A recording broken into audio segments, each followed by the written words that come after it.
This is the Self-Taught or Not podcast with Dylan Israel and Eric Hanchett, where we teach you the do's and don'ts of software development from two software development professionals, one self-taught and one not. All right. So today we're going to talk about something that is a little bit more of the sort of corporate America. What is the best way to leave your programming job? Something that is kind of crucial, right? You don't want to burn any bridges, but you also want to make sure that you are protecting yourself and your future. So we're going to talk about some of the things that I've done and Eric have done, and what we do to make sure that we're leaving on good terms and we're in a great position as well. I like this topic because it is something we're all going to have to do as software developers. It's something we probably don't talk too much about because I don't know about you, Dylan, but when I was growing up, my dad worked at the same company for 20 plus years. He was in the military. I guess not the same company, but he worked for the government for 20 plus years. And so I had this kind of notion in my head that that's what everybody did. You worked really hard, you went to school, you got your job, and then you worked your way up from a lowly guy that sweeps the floors to CEO in 10 years, 20 years, and that companies have a lot of loyalty. And we've talked a little bit about this, and this is definitely not the case. And especially in the software tech industry, people seem to be jumping jobs every few years. And just the sad thing is that, loyalty isn't the same thing as it's been in the past. Now, I personally, I was in one job for about 3 years, and then the second job I had, I was there for almost 8 years. And the job I'm in right now, I've been in there for over 3 years, and I really like the job I'm in right now. But it's definitely not the case. So you are going to probably be job hopping in your career. Probably not going to be staying at the same company your whole life. There's no such thing as pensions anymore unless you work for the government. So it's easy to kind of hop jobs and roll over your 401k one job to the other. So kind of talking about how to leave a job, I think, is really important. And let's dive into this. Yeah, so I think the first thing that's worth mentioning is that if this is something new to you, especially for you're doing your first sort of job hop, I sort of thing. I've actually, if we go in the way back machine, I remember being 16, going on 17, leaving, working at Albertsons, is a grocery store chain, where minimum wage, I want to say, was like $6.50 at the time in California, and going and getting like $1.25 raise to go work at Whole Foods. And I had to do some of the things we're talking about here, which is, probably the first thing is writing a nice letter of resignation that's very clear about what your intent is and giving 2 weeks notice in it as well. Yeah, that 2 weeks notice, I think, is important. We don't want to leave a job or rage quit a job. Have you ever rage quit a job? Oh God, have I? I don't think so. Yeah, there's one time where I worked at this place called Z Pizza, and they didn't schedule me for any shifts for a week. And it was like a part-time job to my full-time job. And I sort of took that as the, hey, we don't want you to work here anymore. So I don't think I rage quit it so much as they just thought my schedule was too much to work around and they didn't schedule me anymore. So that's as close as I ever got. That's funny. Like when I was a kid when I was a teenager and working, or my early 20s, just working like one kind of bad job after another before I got into professional development, I feel like that's how they treat workers at these low wage jobs, especially if you're not full time. So first, there's always like a dichotomy between people who had full time jobs and part time, and usually the part time people, it was like the worst. They were worse off. Those were the people that got no benefits. They had to deal with the worst schedules, had the least seniority. So while the full time workers could work 9 to 5, the people that were part time would work from like 2 to 10:30, or 6 a.m. to 2:30, or they'd have to work. I remember in retail there was a job where they made everybody go into the back room where they had all the merchandise, and we had to like take the merchandise out of the trucks and then laser line them. We basically make it so that everything is perfectly straight on every single shelf. And that was the job of like all the part-time people working like the crappy swing shifts. So you definitely didn't get much seniority. And I had that happen too. I was working at Best Buy, and I was working sales, and essentially in Best Buy, you just walk up and down the aisles waiting for people to want to buy a computer, and then you kind of talk to them. And really, our main motivation, the main reason we were there, is to upsell their extended warranty.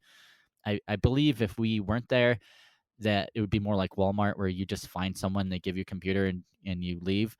But instead, we were just mainly there to sell the extended warranty. So as soon as someone wanted something, they'd have to find us. We would pitch them on the extended warranty, and then we would go get them the product. And we were, if we didn't sell the extended warranty, we would literally be, you could be fired. But what would happen is they would start taking away hours.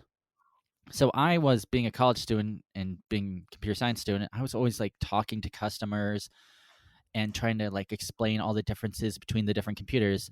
And all they wanted me to do is just sell the warranty.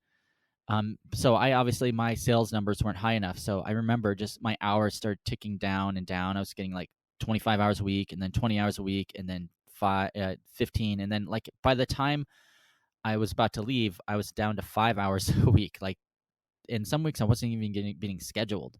So that was the first time I was almost about to rage quit. But instead, I got a transfer to, which now is their Geek Squad. But before Geek Squad, they had their own guys that worked on computers, and so I transferred over to that department. So, and then I ended up leaving that job a while after that. But that was really close to me being rage quitting. Yeah. One thing I wanted to say about the 2 weeks notice is I usually go in a certain similar format to any job I've done. I've done this about 4 or 5 times now, and so the format I go is I usually say to whom it may concerned, because it's you're gonna probably hand this letter to HR. You might hand it to your boss or your boss's boss.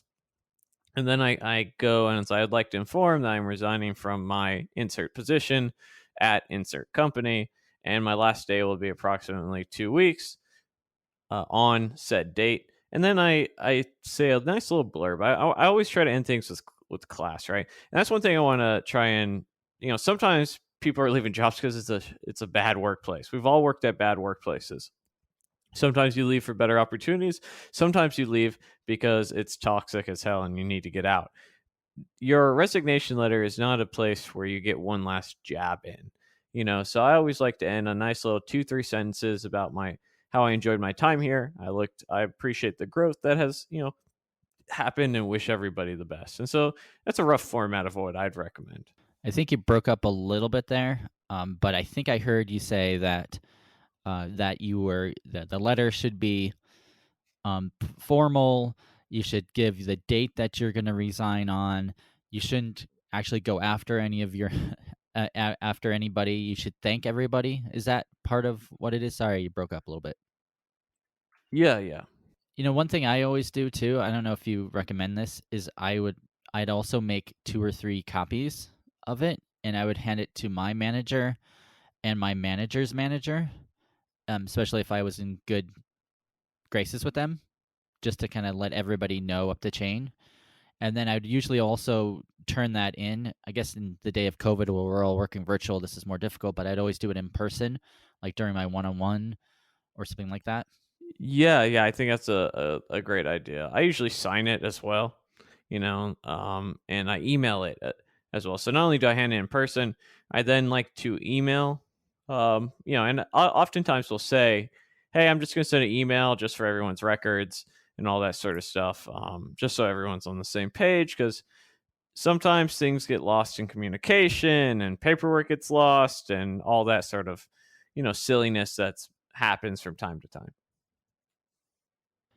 Now, this is interesting. So most companies I've worked for, when I've left, unless you get fired or something, they usually have an exit interview.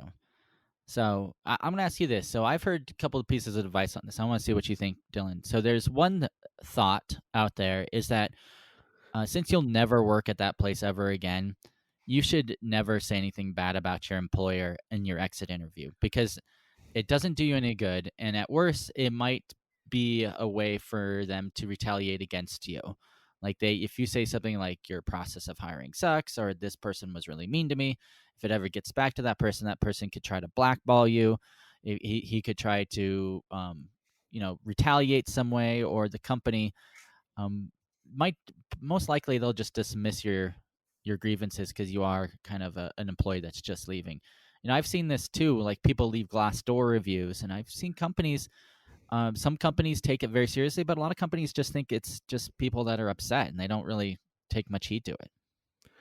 Yeah, so I have a different stance on this than I think traditional advice. I think what you just said is really what the majority of people would give you as advice. But I also think it depends on what type of company you're leaving. I left PwC to go work at Amazon just because it was something I thought would progress my career. I would recommend everybody I know to go work at PricewaterhouseCoopers. It was the best job I've had in my career up to that point, and by leaps and bounds. So did I have feedback to give them during the exit interview? Absolutely. And not only that, I do something that's probably, besides just giving honest feedback, I actually ask for the questions ahead of time. I want to be able to give very straightforward and constructive criticism where it's needed. And the idea there being is that, hey, I want to think about the things that I want to make sure that I touch on the things that they're interested in doing better. And I've done this at a couple organizations, and I don't necessarily believe that you'll not ever work somewhere again. If you are an excellent engineer at a company, they will hire you back if you handle your exit with class. And I'm not saying it's going to happen every time, but I tend to think that, oh, I did a great job, and I gave my 2 weeks, and I was worked till the last day I was there. I didn't just coast, and I was respectful. It's not impossible that maybe your new job doesn't work out, or down the road you move back to an area where it's there. Some of these organizations, it's really hard to find quality devs, and the fact that you have a reputation with certain individuals, it's going to be much easier to do that. I guess the point though, you think they would actually take your feedback and implement it and be thoughtful about it, or would they just brush it off and be like, well, this is just an employee that's leaving, they might be a little upset about a few things. Like it feels like in some employees, giving criticism to anybody I've found in my whole life, I'll just kind of pull this back for a second. Like criticizing anyone for anything, I found is a very tactful art form and should be avoided in most in most times, because people don't like to be criticized, and companies certainly don't like to be criticized. And even if you try to frame it as constructive criticism, I think it's really easy, especially since it's in writing, probably and not in form of an interview. People can take it the wrong way. So at worst, it could hurt you when you try to come back in 6 months and try to get hired if you kind of gave them a bad exit interview. No, I I guess you would have to really know the I mean, employer. I think generally speaking, most people that are asking, they truly do want to know. I mean, the people who are asking is HR typically. It's not your boss, it's not your coworkers. Usually it's human resources, and their job is to retain talent and get talent. And if you're leaving and you give them some feedback that's super off the wall, they'll listen, and they may be like, well, that's kind of crazy to him. But what ends up happening is that Dylan leaves and Eric leaves and so on so leaves. And all of a sudden, there's a pattern developing of, well, why are you leaving? And then you're like, well, these three people all said three of the same things. Is there something we can do to adjust that? Now, there may be circumstances where truly you're not going to be able to deal with that. And that's okay. That there's just reality of certain situations, right? Not everything can change, right?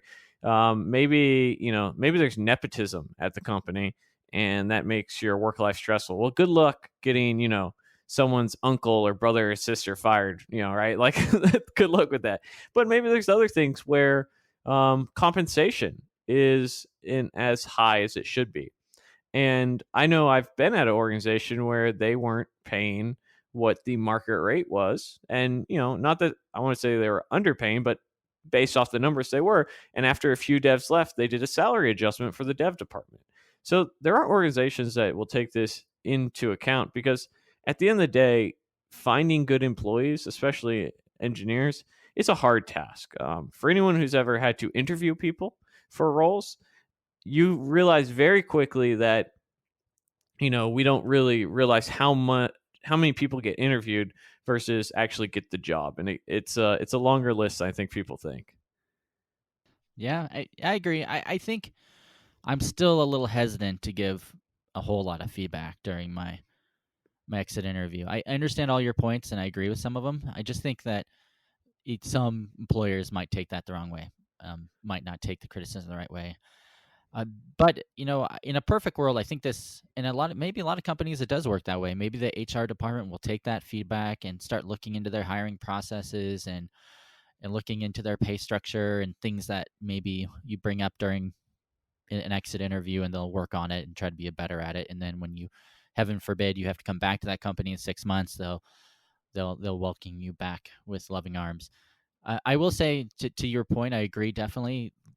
Overall, just leaving a good impression of your last employer is really important. We don't know, the tech industry is pretty big, but in your local city, there's a good chance that one company probably talks to the other, and that people are friends, and people talk. So leaving a company in good terms is always the best way to do it. What do you do? I'm going to throw a curveball at you, Dylan. What happens if you are either laid off or asked to leave? You're fired. How does that process work? Is there any tips you would have in that situation? I know you've never been laid off or fired, so Well, I have been laid maybe, off. That's or not you've true. never been fired. Yeah, I've never Oh, been fired.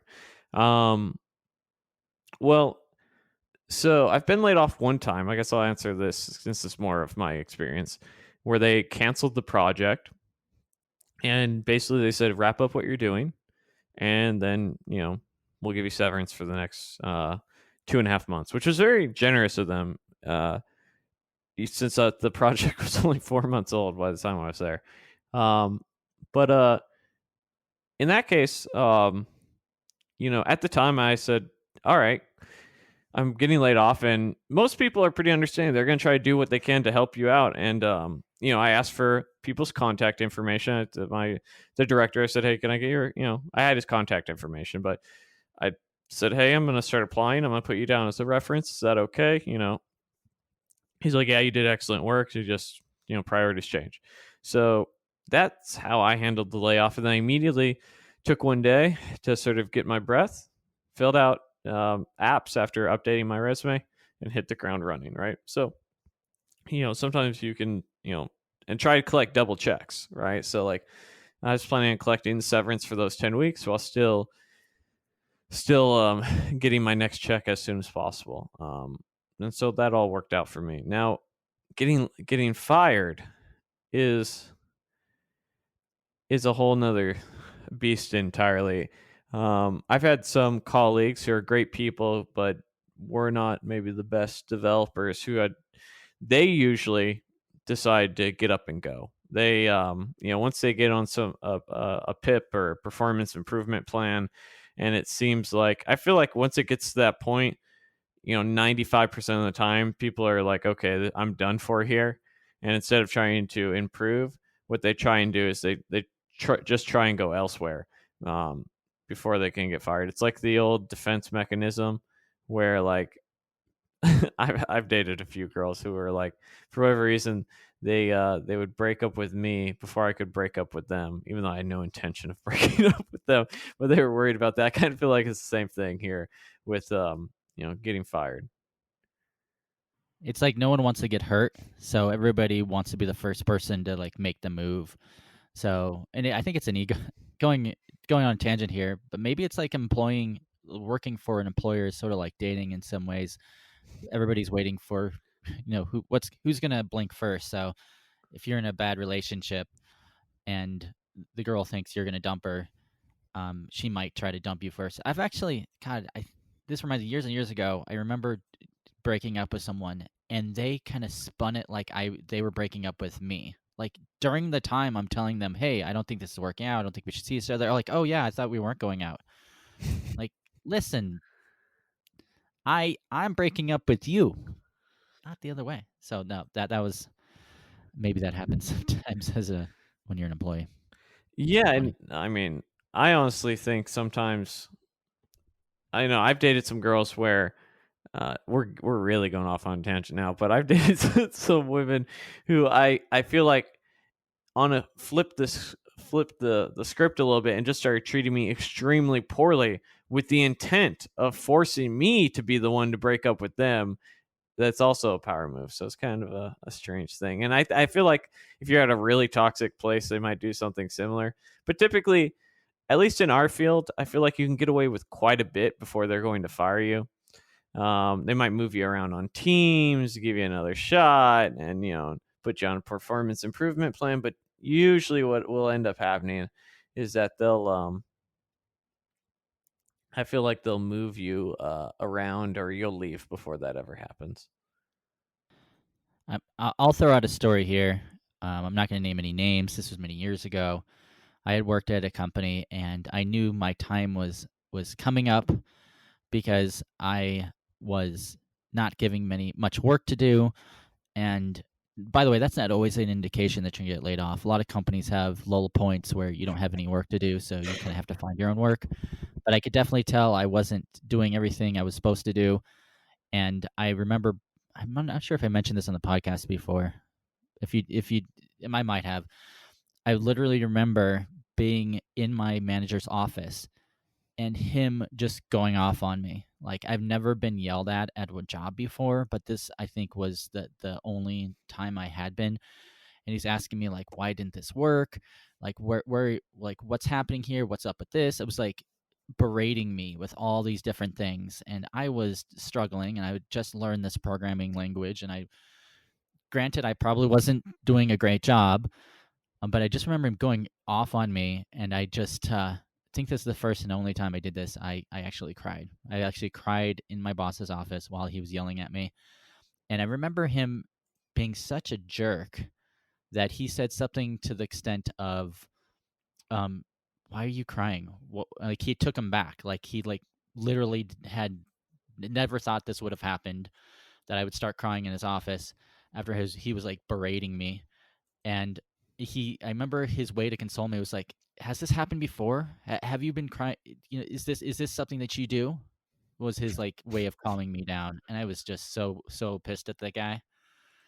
Um, and that was when I knew that I needed to leave that place, and I really had the thought of I could transfer to a different department. So I went to I started putting in applications everywhere, and I just got blackballed everywhere. I put an application for a different department in this company, and I would get no word back. I would like try to uh, call that person, the hiring manager, and they would never return my phone calls. It was like the last 2 or 3 months, I didn't hear anything. And then my manager was like, no help. He's like, I talked to him once. I'm like, well, I applied for this department. He's like, well, I talked to that person, which I knew right away. He probably said something bad about me, and they said they're probably not going to be able to hire for a while. So then I got basically, I guess you could call it laid off, but I think he basically gave me the last day I was going to be there. After I had worked there for a while, and I remember like calling every other department trying to do a transfer. And then after my last day, I took all my stuff out. I wrote a really nice email. We can talk about this too. Do you think you should send out an email to everybody, like a goodbye email? We'll touch on that in a second. And then I left with my box in my hand. My boss, wasn't even there the last day. Like the last couple days I was there, he never said goodbye to me. He never was there. He was basically said you're gone this day, and then I left. And then I remember leaving a voicemail for the one department I thought I might be able to transfer to, asking them like, "Hey, I'm still interested in transferring," and they never called me back. You sound a little angry about this still. Yeah, I'll be honest. I Uh, had to I had to open up a little bit. That was the worst experience I've ever had leaving a company, and it's something I don't talk about much, but it was a pretty awful experience. And luckily, this was years and years and years and years ago. So, but yeah, it's funny you mentioned at the start that you mentioned about not having any work to do. And like I remember coming home one day and I was I was like, "Yeah, I cleared out the backlog. There's nothing to do." And April's response at the time was, "That's not good for a new project to not have anything to do, right?" I was like, "Oh shit, you're right." She's like, "Yeah, sounds like you're all about to get fired." And I was like, "Uh," and then like sure enough, a week later, she was right. We all got laid off. Cuz they, for whatever reason. Um But yeah, when it comes to leaving, I don't usually send an email out. If there's like a group chat, what I like to do is I put my phone number, not my phone number, my email and my LinkedIn in there.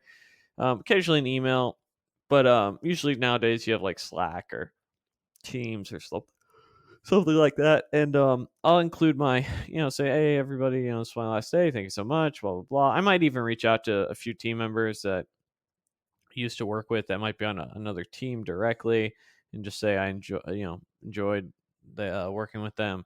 But I just usually want to make sure I connect that way, and that's always really helpful. And LinkedIn's really great for that because it allows you to network much easier. A lot of people, they don't really realize how powerful networking is. And it's a little something that is much easier to do as you start working and you start making connections and meeting people and they can see your work ethic. It's going to be a much harder thing, obviously, if you have no experience, but that's something I always try to take advantage of. I like doing the goodbye emails. I've done that at every job that I've ever had that I've left. I guess I've only left a handful of jobs in my life, but other than that terrible job I just mentioned too, where I was crying in the office, that one actually I did. And now I remember it's coming back to me. Even after he told me the last day I was supposed to be there, I but which by the way he gave me like a month or two, so it wasn't like 2 weeks you're gone, but I did send a very nice goodbye email, and I don't know, it's something about the goodbye emails I like kind of I send it I BCC everybody. I don't like to CC everybody. I BC blind CC everybody, so you don't know if you were on the goodbye email or not. And then I just tell thank people who I've worked with, because especially if you work at a job for more than a year or two, there's just so many memories and so many times you've so many good times and maybe some bad times you've worked with them. And so I go into like little personal vignettes about some people, like thank you, Bob, for being such a great mentor to me, and it was really fun when we did this. And I'll spend like 2 or 3 hours writing those. and and then at the bottom of the email I'll put I usually don't put my cell phone number, but I'll put my my LinkedIn address and say, hey, if you guys ever want to come back with me, here's my LinkedIn. I remember the first time I sent one of those out, I had so many spelling errors after I sent it out. I'm like, oh, I'm an idiot. I have so many spelling errors in here because I just like wrote it too quickly. And then since then, I just write it really, really slowly. And then I'm also sometimes I'll even go personally to, like, when I left my job that I had been there for 8 years, I'll go to some people and just personally just thank them, like in person. I'm like, hey, it was really great working with you. I'll shake their hand. I'll wish them good luck. I do that too. Like, I make a big thing out of it. And in my last job I left, I also got a goodbye party, which is like I've had maybe I think that I've maybe had two goodbye parties in my life, and that was really special. Like, they took us all out to dinner, and then we just kind of all we had some drinks, we had good food. Well, it was lunch, not dinner. It was lunch, and then we just kind of had told stories about where we worked. Um, I don't know. That's just me. I guess maybe I'm a little more sentimental, and it hurts leaving jobs. So that's kind of what I've done. It's just business, baby. But yeah, I got you. It reminds me of the goodbye dinner, which is something you normally do when like someone leaves, right? And they're going to other opportunities, and you want to showcase like, oh hey, no hard feelings, wish you the best of luck. One of my very first jobs, they did a goodbye dinner for somebody that for a role that they were laying off, and I was just like, I don't think this is how it's supposed to work. Like you're not supposed to food them and then give them a cake and shit. Like I was dying. It was like my second week there, and I didn't fully realize what was going on until after the fact. And I just remember thinking back how strange that was. I mean, yeah, if you're getting laid off or fired, I think like your obligations for the company has gone out the door. Like, I don't think like praising a company that laid you off or fired you is makes sense. I would just say nothing. I mean, what is your stance on that? Do you I've heard some people like leave Glassdoor reviews and be like, "Oh god, this company was amazing and then I got laid off." I'm like, they can't be that amazing of a company if they laid you off, right? I mean, Glassdoor reviews are anonymous, right? So, like, I mean, just be honest, no matter what. I leave a Glassdoor review for every company I've ever worked at because I think that's helpful. Like, I know when I go and I look, hey, do I want to work at X, Y, and Z? I look at that, and if there's a really good interview process, I'll go to the interview process. If there's a really bad interview process, I'll go to that and I'll comment on that because businesses do look at them, and it's going to be harder when you start working at some of these super big companies that are employing 10,000, 100,000, 200,000 people, but definitely on the lower end, sort of the small mid-sized companies, you'll see the HR people responding back and saying how they're trying to change things. And um but you don't want to do it from a place of like if you're heated after the fact, like you have to wait until you calm down. But for me, if I get laid off, when I got laid off, I was like, okay, this sucks. But it's business. Let me go handle my business. I don't have time to be upset, right? Like take an hour, take a day. Don't take anything more than that and get back on the horse. Do you ever one thing I have also seen yeah, I agree with everything you said about, about taking a little bit of time before writing reviews. I've definitely left jobs and been upset, and it's probably not a great time to write a review. You kind of got to be a little more level-headed because, whatever you write there will last forever. And also, companies can and will get Glassdoor reviews taken down if they think it's inappropriate or wrong. Fortunately, I think Glassdoor kind of bows to those people. Someone told me there's another website that does reviews like that. That's a little better than Glassdoor. I have to look it up. Do you ever also, if the company doesn't offer like a goodbye dinner, have you ever taken people out to lunch yourself? One company I worked for, a lady was leaving and she hadn't been at the company for more than 2 or 3 years, but she wasn't very happy with it. They didn't give her a goodbye meal. So she just called up. She just invited a bunch of us to go and get some drinks after work, and then we said goodbye to her. Then I feel like there has to be some kind of closure at any job that you leave. Have you ever done that? I mean, I've gone out for drinks after in certain circumstances like that. I wasn't buying or anything. Um, I don't know, man. Like I've never needed that closure. So I minus the one time I was laid off. It's always me leaving for something bigger and better. What closure you need when you're excited about the next opportunity?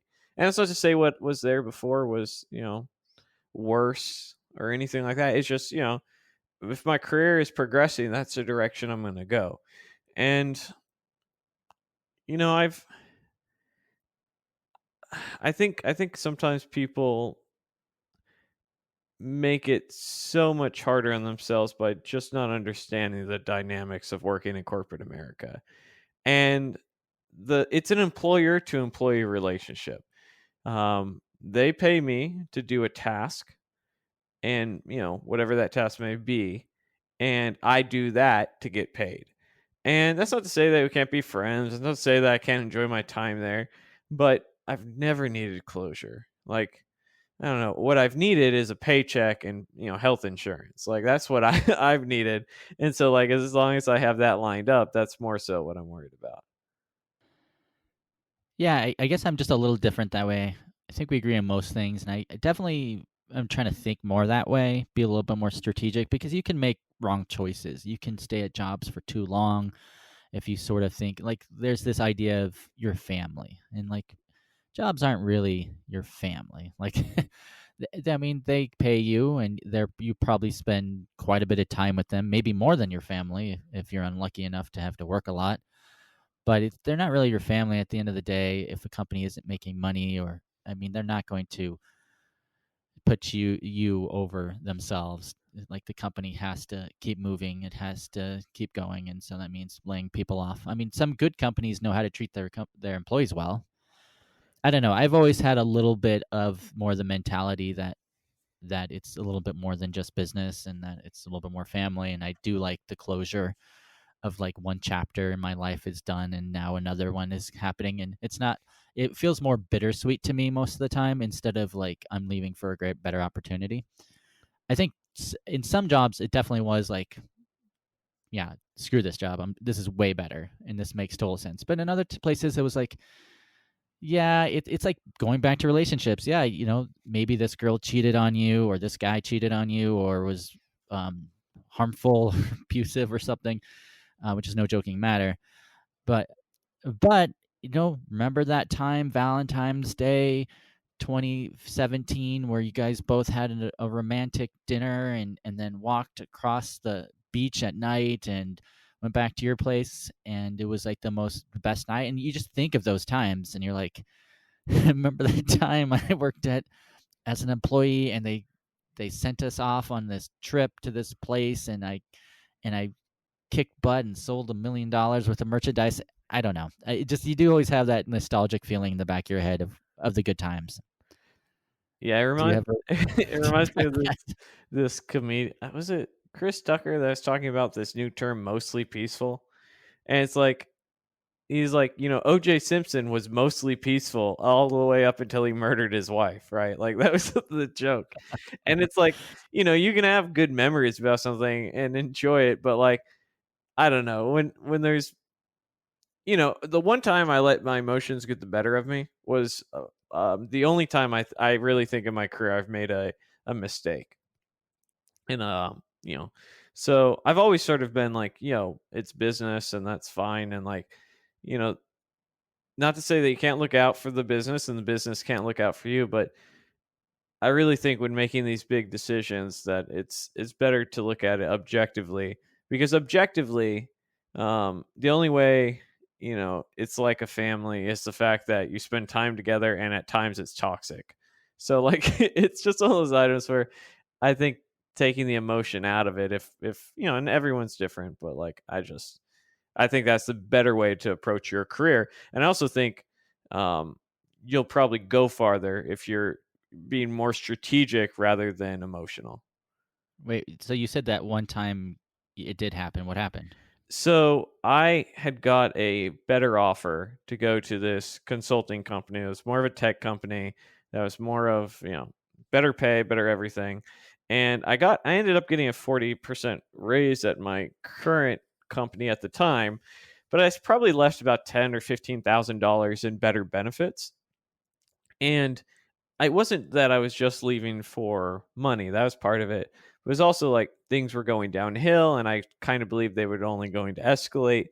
But those were my friends that I was working with. And I'm still friends with a lot of them to this day and, see them from time to time when COVID it doesn't exist. But um, that was a decision that I made it and I, 2, 3 months in, I regretted it because things just accelerated exactly like I thought they were going to. But I wanted to look on I let my emotions get the better of me, and I was hopeful that things were going to get better, even though I knew there's zero chances of that happening. And that was a decision where not only did it cost me uh, time and energy and money, but it's just one of those items where I look back at that and I say, was there a moment where I ever made a mistake in my career and made the wrong decision? And that is hands down the moment. So you stayed at a job that you turned down an offer to move to a different company. You stayed at your job out of loyalty, plus they gave you a raise to match it, and then you found out a few months later it wasn't worth it. Yeah, it wasn't even loyalty. It was because my buddies worked there. I was like the people I work with. Like I like these guys that I work with, blah blah blah.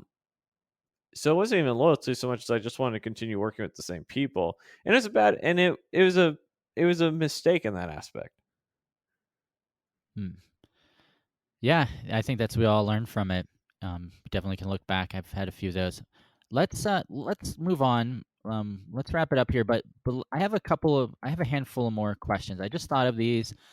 Dylan's gone through this more than I have, I think, in our careers, changing jobs and leaving and how to do that the right way. So I just want to throw a couple of these topics out to before we close it out.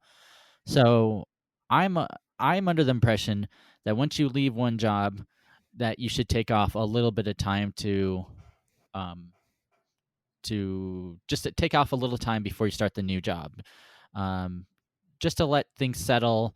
If you're like me, maybe I'm probably different than Dylan. Sometimes I need a little bit of a period of time between jobs. It feels like a little bit of a vacation, and if you can schedule the time off, if you can like cash out your saving or your, I guess if you in a company that gives you vacation or sick, you can cash that out right when you leave. Then you can have a little bit of a cushion that you can maybe take a week off or take 2 weeks off before you start the new job. So is that something you do, or do you don't recommend that? I mean, I don't do it. I can understand why someone would want to, but for me, like the last 2 weeks of any dev job, usually they're going to give you less work because they want you to wrap things up and leave it in finished state. You're doing some offboarding stuff. You have to sign some paperwork. Got to do an exit interview, so it's a little bit of a lighter week um, than your typical than maybe typical jobs.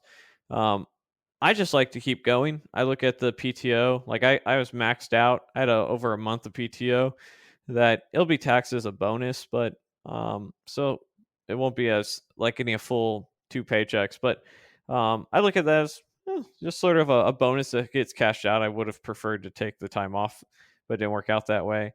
But I don't do it. But to each their own. I don't really think there's anything wrong with it. I will say that if you are going to do that, you definitely probably want to let them know. Your recruiter will ask you somewhere along the way saying, "Hey, how much time do you need in between jobs?" And usually you'll say, "I want to give them 2 weeks and then maybe take a week off for myself." So just sort of maybe be upfront about that. So from the time, so you have to be working all this time, like during your regular job hours, like going to interviews, writing your resume, studying, and then basically once you get the job offer, you put the 2 weeks in, and then you tell your new job that you need at least 2 weeks before you start the new job, or at least maybe 3 weeks, Yeah, yeah. I mean, typically. most future employers, if they're any good, want you to give 2 weeks to your current employer, so you do do the same to them. But I don't take any time off. If I end my week on Friday, on Monday I'm starting my new job. I make sure to sync it up like that. What about time off? Would you think it's ethical to start taking a bunch of time off before you end up leaving, just to get rid of all your time off, especially if they don't cash it out? Yeah, yeah. I mean, I don't think there's anything wrong with it. I thought about it at the time. I was I have a full month of PTO, and I was going to actually because of the way the schedule was going to work out with holiday break and vacation. It would have ended up I had like 6 weeks off. And I was thinking, oh, I'll just take 6 weeks off. Maybe I'll interview. Maybe I'll apply for jobs. Maybe I'll work on projects. Like I'll just chill, right? I'll do like a 6 week staycation. I'll do like a 6 week early retirement. Um, it's your PTO. Use it how you see fit. Now, if you have unlimited PTO, that might be a little shadier because you don't really earn PTO. They just sort of give you days off. But I don't think there's anything wrong with using the days off that you have. And the company truly doesn't care either from a financial perspective. You're the one that's going to be taxed heavier, but they're still going to have to pay the same amount. Yeah, I guess it depends on the company too. If the company allows you to cash out the PTO 1-to-1 when you leave, then you can feel fine putting in your 2 weeks. Make sure that they cash out and give you your full vacation when you leave. If the company has a policy of not cashing out your PTO when you leave, then you might have to ask them like, "Hey, I want to put in my 2 weeks, but can I get paid for the next 4 after that because I have 4 weeks of PTO?" I guess you would have to kind of know the company if they would be okay with that. I've definitely heard of people leaving companies in the last 2 weeks. They're just using the rest of their time, their paid time off or their vacation. Now, yeah, now then the third scenario is you get unlimited PTO, and a lot of times a really big benefit of unlimited PTO for businesses is that they don't have to pay you anything when you leave because you haven't accrued anything. Yeah, so I definitely agree there. Like that's a little shady to to leave. But most of the time, most of the places you've worked at, they've just cashed out your vacation, right? Or Yes. PTO when you've left? Yeah, yeah. You've never had to, like, say, "Hey, I'm just taking the next 2 weeks off. Please pay me." Yeah, no, the only thing is, like, there have been places I've worked where come the start of the fiscal year or the new year, they may let you, let's say you're at 200 hours of PTO or something like that, only 100 carry over, so you're gonna want to use it at 100, and if you quit while you have 150 hours and only 100 carry over, they may only pay you for 100 of it. Um, but yeah, most of the time they just cash it out and write you a check. And then usually sick isn't most places don't pay you out for sick, so No, yeah. that so maybe use it well, some of those sick days when you're doing those Yeah, yeah, long yeah. all-day interviews. Hot tip, when you're using your sometimes you'll get floating holidays or you'll get sick days. Those are always your first use PTO days. It's really what it comes down to. So that's definitely what you want to use first. Yeah, I remember that getting floating holidays at a company I was at. It's like, "This is kinda nice." It's, like, not PTO, but it's not sick, but use it anytime. Okay, one other thing, we kinda touched on this, but what about referrals? So, do you have any strategies of how to get referrals? Do you normally ask for referrals? Do you get them in writing, like old school letters that you're gonna hand in your new employer? Do you have them write it on LinkedIn? I personally, I'll just go first and say I've never gotten a referral to any previous employer ever. And I don't know why. I just think it's kind of weird and awkward just asking someone, and it's probably not. Just it's probably in my own head, like asking someone like, "Hey, can you write a referral letter to me?" or "Can you go on LinkedIn and do this?" I just never done it. No one's done it for me either. So, and I've never written one for someone else. Yeah, so dude, I my dad got me started on this years ago. I literally have a letter of recommendation from like the pizza places I worked at. And like I was like, okay, cool. Like it's just He's the another. best pizza maker ever. Yeah, excellent team member. I should go find that and see what it has to say. Maybe I'll put it in my book when I talk about the letter of recommendation sort of stuff. But so I used to ask for one for every job, and I stopped a job or two back when I started realizing that people didn't care.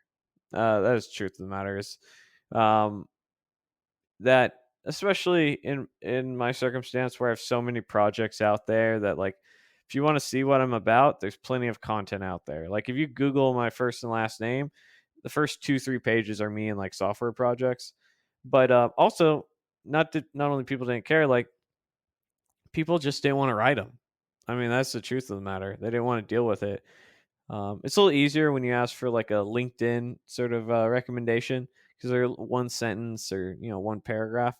So I'll usually ask that of friends and colleagues that I've worked with and bosses, but generally I don't ask for letters of recommendation anymore.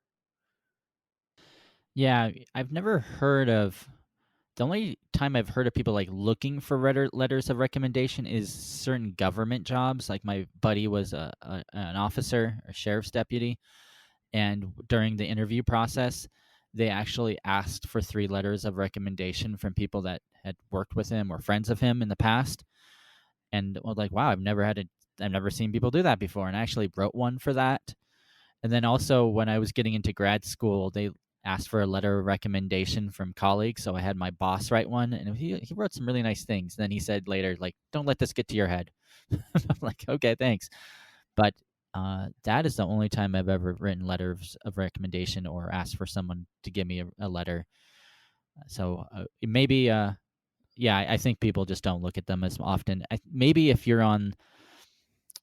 you are trying to go for a job and you really, really, really want it, maybe you put a bunch of letters of recommendation in with your cover letter. Like you could sneak that in maybe, because I this is also another thing we didn't really touch on, although it's more related to getting a job than leaving a job, is getting a cover letter. Because I know some companies now have it in their process of applying. You have to write a cover letter. Some companies don't have it at all, and sometimes it's like optional. So I would say like if you are going to do the old school route and get a uh, a letter of recommendation. Since I don't know any time you can bring that up during the interview, I would slip it in with the cover letter that you write. Yeah, and then sometimes the because I've mentioned it a couple times um, that when they do the cultural interview, part and they say, what would your previous employers say about you, or what would your previous colleagues? That might be a time to say, I have a letter of recommendation from all of them. So they would probably have some pretty good things to say, and happy to showcase it. I've also in my cover letter, as well as in my resume in the past, had a link to where people could go and download those letters of recommendation so that, they could go and see them if they're interested. Huh, yeah, I've never I think that's like the question on the interview about like what do you think of your previous employers or what did your previous employers think of you? It's more of a tactic for them to see if you're going to badmouth your previous employers than them really caring what your previous employers thought of you. But I like that turning that around and being like, hey, by the way, I have a letter of recommendation from them if you like. It kind of makes you sound really, really good, especially during that culture fit, getting to know you phase of the interview that all companies have. Interesting. One last thing before we wrap up. We did talk about getting laid off or fired. Do you have any advice? Do you? And I used to think this way, and I'm not sure if I still do. Is if you think you're getting laid off, or they tell you you're laid off or fired, that you should then ask them if they, especially if it's fired, if they could change it to being for you resigning first. So maybe your permanent record with them shows that you quit first. And then so you send in a resignation letter as soon as they told you you're laid off or fired. That way you can basically say, well, I technically resigned before they fired me. Do you have any thoughts on that, or do you think it matters? I don't think it matters with being laid off. I think if you're fired, they might give you that option. They might even suggest it. Um, but I would probably do that. I'd be like, "You fire me? Well, I guess I resign."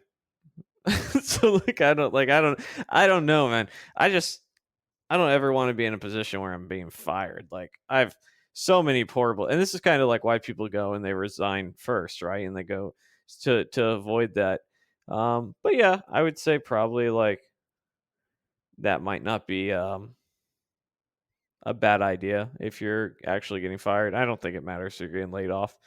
If you're getting laid off, so are other people, and it's a business decision, and like that's just how I explain it. Yeah, I agree. I think if you, it also, I don't really know in like the grand scheme of things, and maybe someone listening, thank you, by the way, if you're listening all the way to the end, could tell me, but if you get fired from a job, there's depending on the state that you're in, your next employer probably won't be able to find out that you got fired. Or if they can call your previous employer and maybe ask if you still work there, and they can maybe ask if it was voluntary that you left or not. It feels like it's really murky, like how much information an employer can get from your previous employer and find out if you got fired or not. And then a lot of times, and I've seen this kind of trick too, is if you get fired from a job or laid off from a job and you're kind of weird about that and you don't want your next employer to know, don't put an end date in whatever resumes you send out or LinkedIn that you send out. And this is maybe more black hat. I don't know if you might think this is wrong, but that way when you apply for a new job, you can basically they won't know that you actually already left your previous job, got fired or got laid off, so they can't technically call your previous job because of that. And so that could get you could just say like, yeah, I really love working here, but I'm thinking about leaving, and technically you've already left. I guess that would be lying, but it's just kind of a small white lie, I suppose. And then also it eliminates the problem that if you can't find a job right away, they don't see this big gap. Like if you haven't got a job in 6 months, they don't have to be like, oh, what happened? You have this 6 month gap. You could just leave that you're still working at the same job. Yeah, just try and avoid this altogether. I think it's the best advice we can give. Is it okay would you recommend someone to not put an end date at their last job if something happened and they left? I wouldn't do it just because I think we're sort of getting into the territory of shady business. That's just me. Yeah, fair enough. We should do a whole episode on That might be a good one. Might have to take some research, like black hat ways of getting jobs that are a little bit naughty, but not to the point where you're like going out of the way and yelling or completely lying We're to gonna people. we're gonna embrace our inner Joshua Fluke. Is that what? Yeah, you knew it. That's where I got it from. He gives a lot of advice on how to like be a little Yeah. be a little shady, but not to the point where you're like, being a criminal. All right. I think that's it. Any parting words? Nope. Good luck, everybody. Good luck.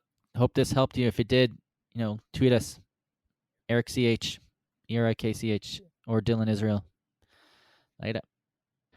Hey guys, thanks for watching. If you want to find more about what I'm up to, go to dylanisrael.com. And if you want to know what I'm up to, you can check out my website at eric.video. If you haven't already, please leave us a 5-star review on iTunes. It really helps us out. And if you do, you might even be featured on our next episode. Don't forget to check out the website at selftaughtornot.com. From there, you can sign up for a mailing list where we give away free courses and a bunch of cool stuff. And we'll also let you know when the next episode comes out. And finally, if you didn't know, we have a Facebook group. It's called Code, Tech, and Caffeine. We have over 10,000 members, and you can find the link at selftaughtornot.com. So come join us. We have tons of developers willing to help you guys, mentor you guys. Check it out. Just make sure you go to selftaughtornot.com and check out the Code, Tech, and Caffeine link. Thanks, and take care.